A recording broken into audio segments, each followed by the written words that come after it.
behind bars, yet these men, women and children are not criminals. They are asylum seekers. हमारा कसूर क्या अगर हम पाकिस्तान से डर के मारे इधर आ गए? They are Christians fleeing persecution in their homeland, Pakistan, only to be locked up in a country where they thought they'd be safe.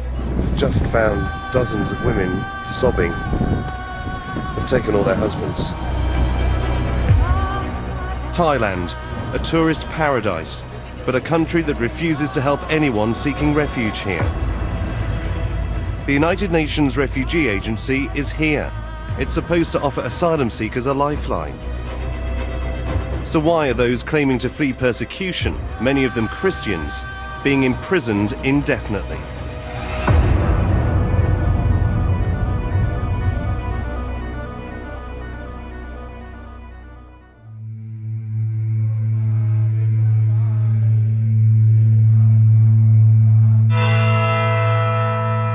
Pakistanis make up the second largest group of asylum seekers in Thailand.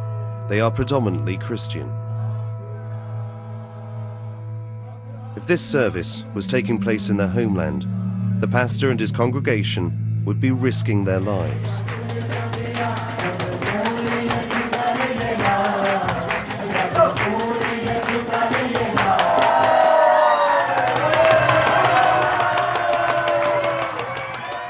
Many here still fear the people in Pakistan who punish them for being Christian.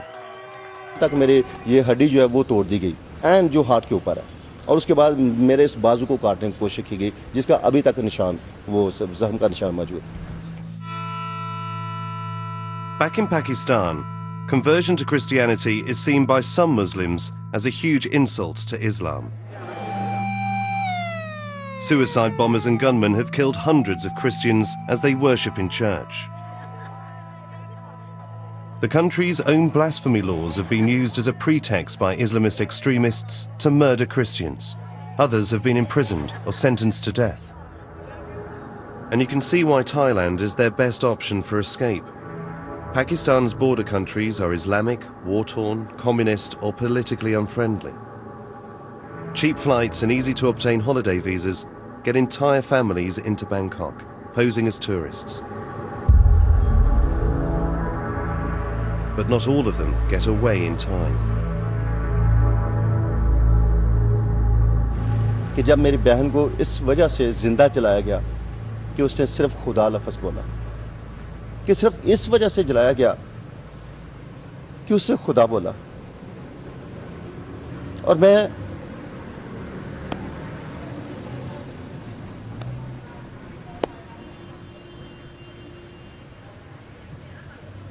Thank you. Thank you. You're clearly someone who has to be strong all the time for everybody else. And that's because the pastor and his congregation's trauma is far from over.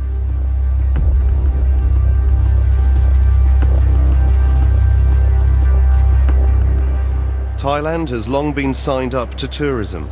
Foreigners are welcome here. But the country hasn't signed up to a UN international agreement to take in foreigners claiming asylum. Under Thai law, anyone without a valid visa to stay is criminalized. We're here to investigate what happens to those who say they have no choice but to flee to Thailand. Media is censored here. To investigate, we're filming discreetly and at times undercover. All the names of people in this film have been changed.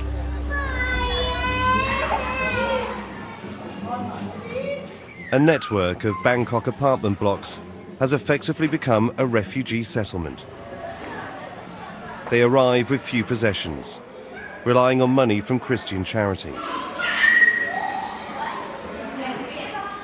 It's enough for food and a single room with no toilet or kitchen, but they improvise. They also arrive with their own stories of persecution, but they still have a chance of a new life.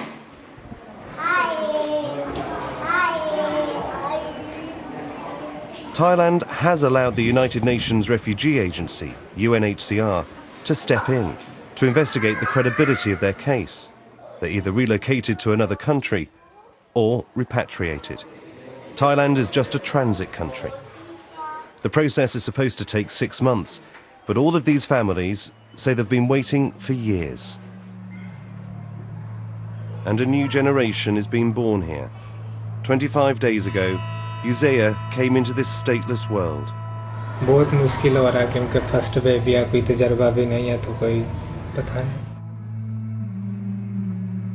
When she was 5 days old, her mother died of tuberculosis.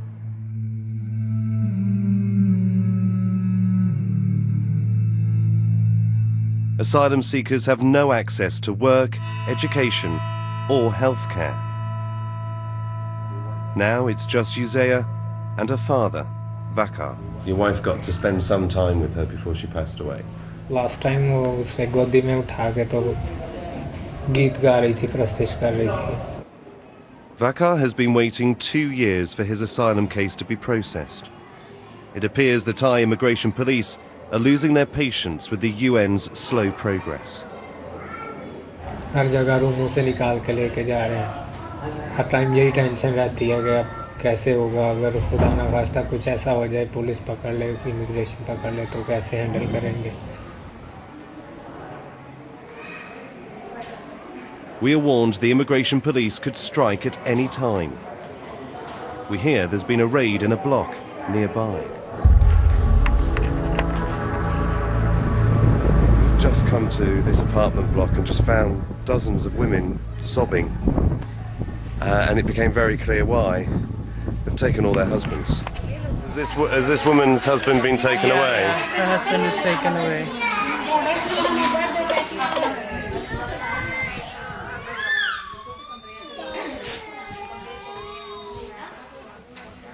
The Thai police have raided the apartments that many of the asylum seekers from Pakistan stay in and burst the doors down and started to take people away. Oh, so they burst through the door.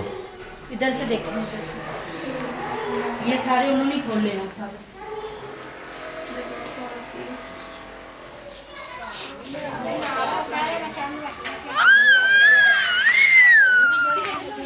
What is she going to do now?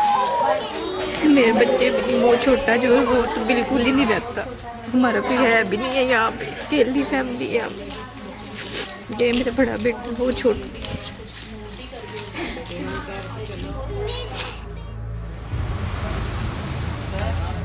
This is what can happen to those seeking refuge in a country that has not signed up to the UN Refugee Convention. Their husbands are taken to court, charged with illegal immigration, fined $110 and imprisoned. In Thailand, asylum seekers are seen as criminals, not victims. All registered asylum seekers, including the men just arrested, have this UN document. It certifies them as an internationally recognized UN person of concern. That means they should not be arrested or detained for seeking asylum, while the UN investigates their case.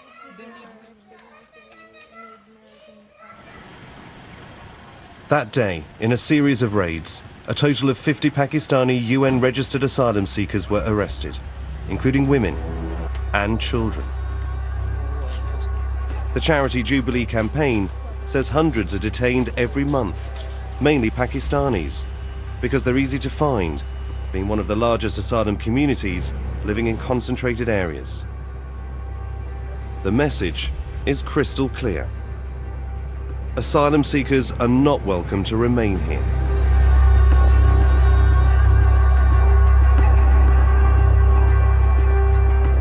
The UNHCR say in the last 6 months they have saved 400 asylum seekers from arrest. They say they constantly remind the Thai authorities that increased detention of asylum seekers has proven to have extremely limited deterrent value, but carries significant costs, both monetary and reputational, for the Royal Thai government.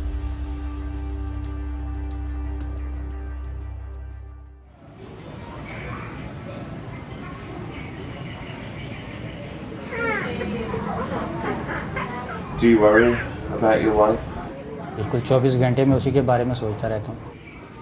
आज 2 महीने और मेरे ख्याल से 7-8 दिन हो गए, 10 दिन हो गए. Sabia's wife, Layla, was arrested by immigration police as she visited friends in another part of Bangkok. Her family share this one room. all 10 of them. Sabir, his 2 daughters, his in-laws, their children and grandparents. They've been here 2 years.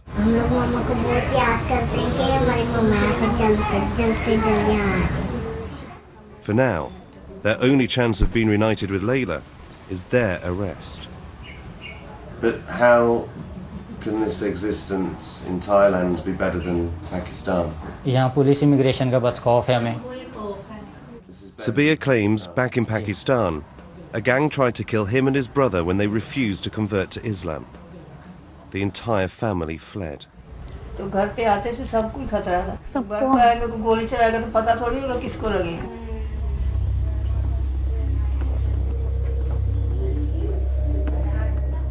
Their UN asylum hearing isn't until 2018. They're told there's a backlog. Until then, their survival is down to charity handouts and avoiding arrest. So why is the UN's asylum process taking so long, leaving thousands vulnerable to arrest? UN sources tell us there are only 8 specialist staff in Thailand for more than 100,000 asylum seekers, including an estimated 11,500 from Pakistan, and their numbers are increasing. In a statement, the UNHCR admits, amid the context of today's acute global humanitarian funding crunch, it is correct that at present we are facing long delays in the processing of asylum claims. In its response, the Thai government says it stands ready to cooperate with the UNHCR, but it complains that the UN's asylum process is taking a long time, leading to a number of arrests of illegal immigrants in the past year.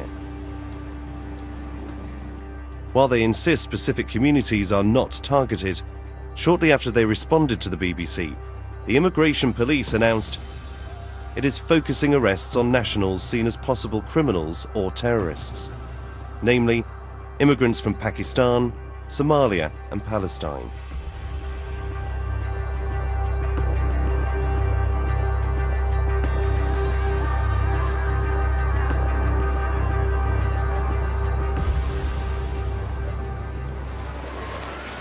I'm going to Bangkok's main immigration detention centre, known as IDC.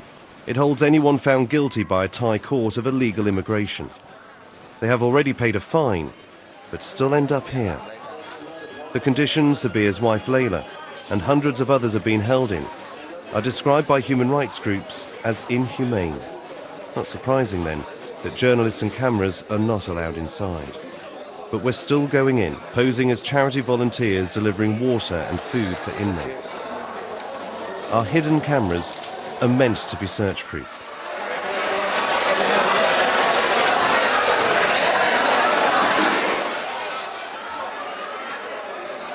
We're in.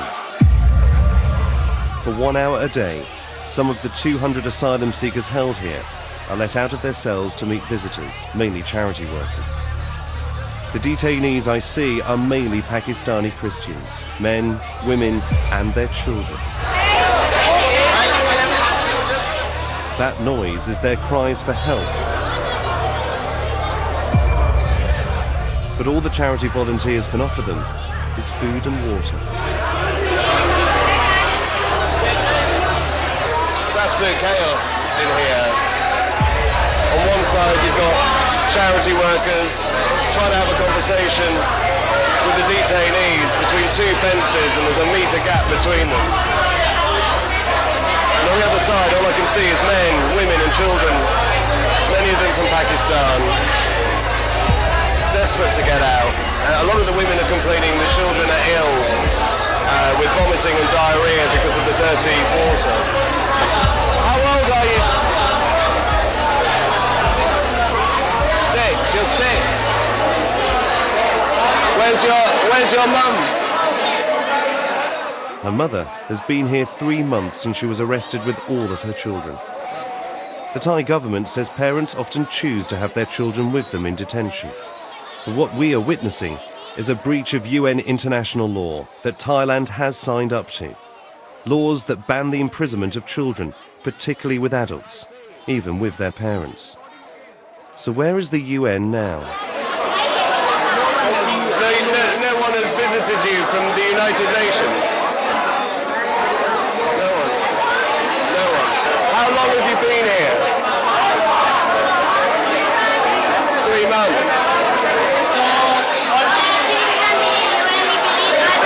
You believe in your gods? In the chaos, I find Sabia's wife, Layla. Hi, I saw your husband and all your family, your children. They asked me to send a message to you to say, come home soon.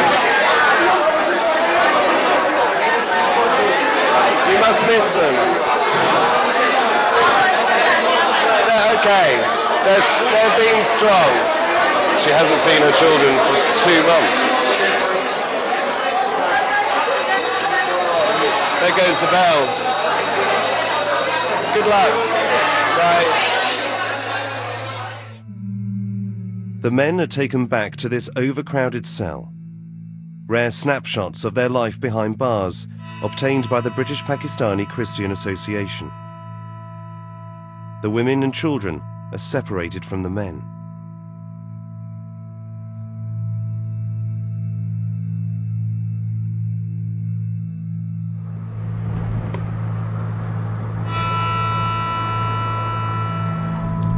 A lot of the people in the detention centre managed to write letters and get them to you via the guards. One of the detainees wrote a note to us saying, "Hi, how are you? I've been in IDC for the last 2.5 months. It's very difficult. We suffer in IDC. Please visit us. May God bless you." Some do get out. There is a price offered for their freedom. The Thai government brands it as bail, allowing local charities to pay for the release of those deemed vulnerable, at $1,600 for each asylum seeker.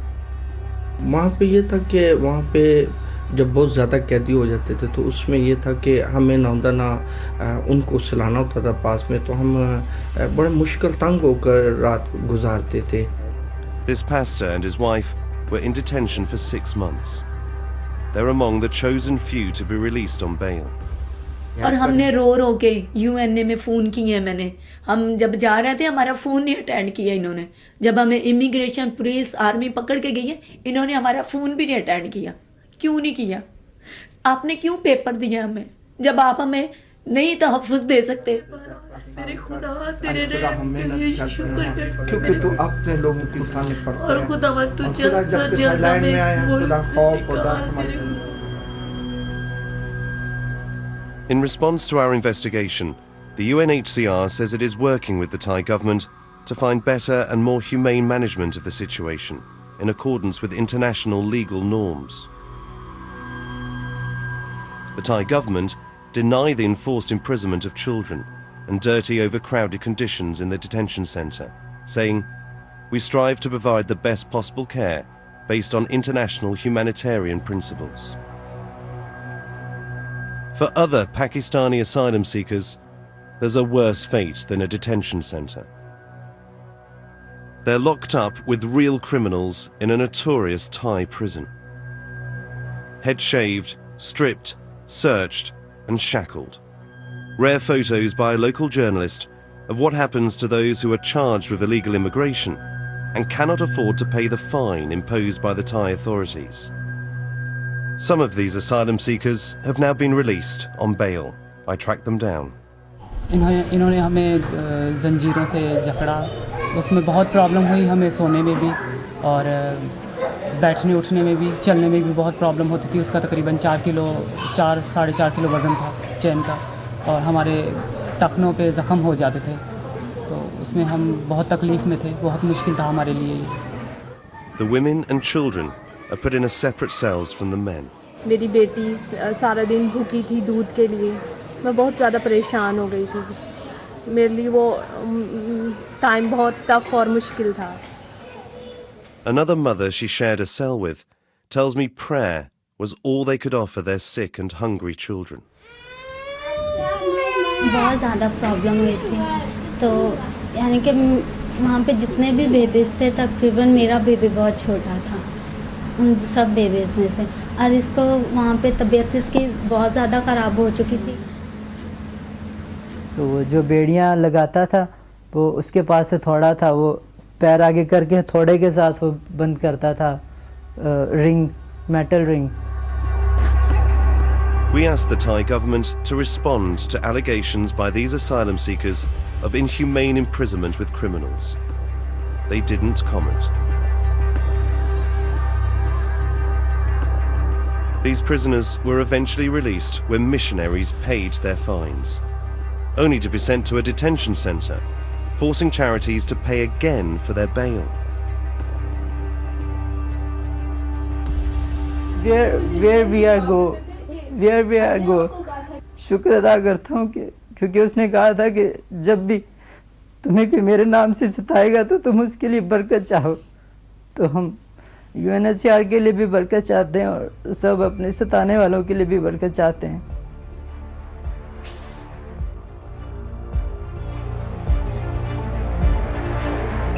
Vaka has been here 2 years. His wife has died and he's alone with his daughter. He's appealing to the UNHCR at their offices to fast-track his asylum case. हाँ, वो गए थे उधर तो उन्होंने क्या आप application submit करें तो फिर देखेंगे क्या करते हैं, लेकिन यह कि सबके साथ ही है, जितना भी टाइम लगेगा, 3 साल लगे, 4 साल लगे, 5 साल लगे, कोई वो। Is it not an option to go back to your family in Pakistan who can help you look after your baby? वहाँ पे पहले वहाँ से तो भाग के आए हैं, वापस कैसे जा सकते हैं? वहाँ पे इससे भी ज़्यादा टेंशन और प्रॉब्लम्स हैं। There is no guarantee they will be given a new life in another country. Weeks later, the UNHCR decided to prioritise Vaka's case after all. His asylum claim was rejected. He plans to appeal the UN's ruling. That could take years.